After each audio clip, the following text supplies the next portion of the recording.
পাশে দাঁড়িয়ে থাকা বিগত সুন্নি সমর্থকরা হামলা হয় শুভেন্দু অধিকারীর কনভয়ের উপর।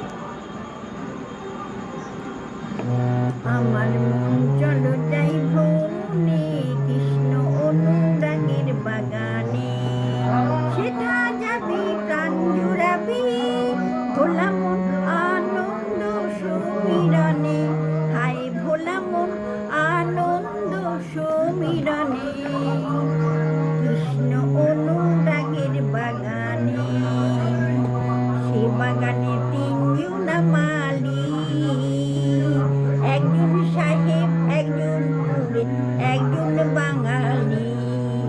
তারা সেচ করে নড়ে চড়ে ভোলা মন, ভোলা মন, ভোলা মন আনন্দ সুমিরনে, কৃষ্ণ অনুরাগের বাগানে।